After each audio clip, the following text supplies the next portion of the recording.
مولاي صل وسلم دائما ابدا على حبيب. بسم اللہ الرحمن الرحیم. الصلاۃ والسلام علیک یا رسول اللہ، الصلاۃ والسلام علیک یا حبیب اللہ.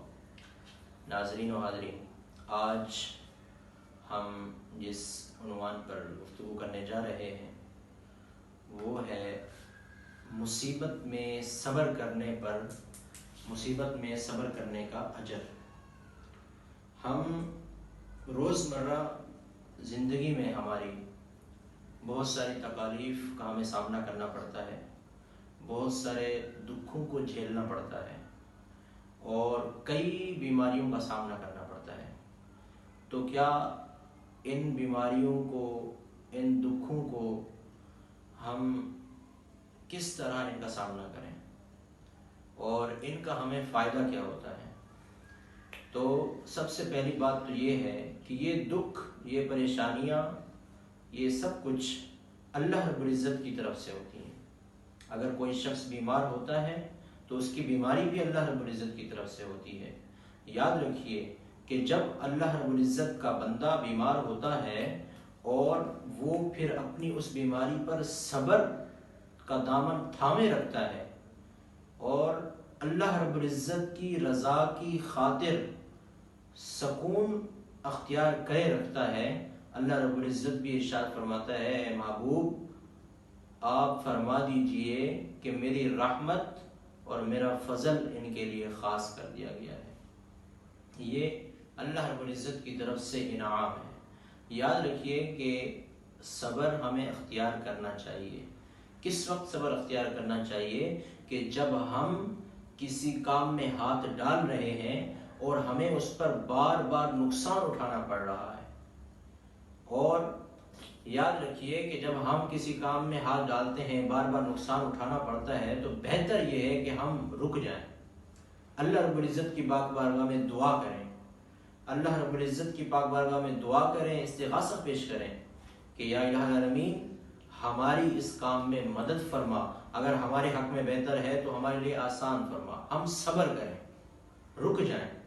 یوں نہیں کہ ہم اگر کسی کام میں قدم آگے بڑھاتے ہیں تو قدم آگے بڑھانے کے بجائے ہمارے قدم پیچھے چلے جاتے ہیں، لیکن پھر ہم آگے دوڑ پڑتے ہیں. تو ہمیں اس سے رک جانا چاہیے کہ بندہ جب سونے میں بھی ہاتھ ڈالتا ہے تو وہ مٹی ہو جاتی ہے. یہ وجہ کیا ہے اس کی؟ کہ اللہ رب العزت کی رضا شامل نہیں ہوتی اس کام میں، تو پھر بندہ نقصان اٹھاتا ہے.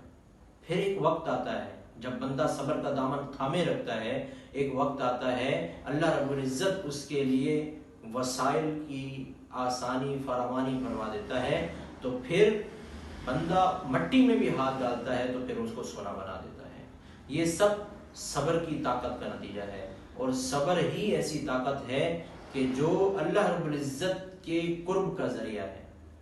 آقا کریم علیہ السلام نے ارشاد فرمایا کہ کل بروز قیامت ایک شخص اللہ رب العزت کی پاک بارگاہ میں لایا جائے گا، اور پھر جب اس شخص کو لایا جائے گا اور فرشتے اس کا نامہ اعمال کھولنے لگیں گے تو اللہ رب العزت ارشاد فرمائے گا، اے فرشتوں تمہیں پتہ ہے کہ میں نے اس کو اس کی زندگی میں بے انتہا تکالیف دی، بے انتہا دکھ دیے، لیکن آج تک یہ شخص صبر کا دامن تھامے رکھا اس نے، اور کسی دکھ پر، کسی تکلیف پر، کسی رنج پر اس نے واویلا نہیں کیا، بلکہ میرا شکر بھی ادا کرتا رہا اور صبر کا دامن بھی اس نے تھامے رکھا.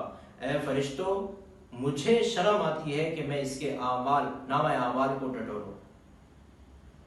پھر اللہ رب العزت حکم دے گا کہ اے فرشتوں اس کے نامہ اعمال کو بند کرو اور اسے جنت میں داخل کر دو.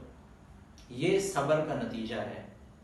آئیے آگے آقا کریم علیہ السلام نے ارشاد فرمایا، بخاری شریف کی حدیث مبارکہ ہے، آقا کریم علیہ السلام نے ارشاد فرمایا کہ بروز قیامت ایک شخص لایا جائے گا اللہ رب العزت کی پاک بارگاہ میں، وہ نابینا ہوگا. اللہ رب العزت ارشاد فرمائے گا، اے فرشتوں میں نے اس سے آنکھیں نہیں دی، لیکن اس نے کبھی مجھ سے یہ تقاضا نہیں کیا کہ کہ یا اللہ تو نے مجھے آنکھیں نہیں دی، میں اپنے ماں باپ کو نہیں دیکھ سکتا، میں اپنی اولاد کو نہیں دیکھ سکتا، میں دنیا کی رنگینیوں کو نہیں دیکھ سکتا، اس نے کبھی مجھ سے کوئی گلہ کوئی شکوہ نہیں کیا، اے فرشتوں میں تمہیں کیا لگتا ہے کہ اس پر اجر کیا دینا چاہیے؟ تو فرشتے یہی عرض کریں گے کہ یا اللہ اس کا اجر یہی ہے کہ جنت میں اسے بہت بڑے درجے پر فائز فرما دے۔ اللہ رب العزت ارشاد فرمائے گا نہیں، یہ اس کا بدلہ نہیں ہے، بلکہ اس نے دنیا میں رہتے ہوئے اپنی آنکھوں سے اپنے ماں باپ کو نہیں دیکھ سکا، اپنی آنکھوں سے دنیا کو نہیں دیکھ سکا، دنیا کی رنگینی کو نہیں دیکھ سکا، تو آج میں اسے اس کے رب کا دیدار کرنے کا موقع دیتا ہوں۔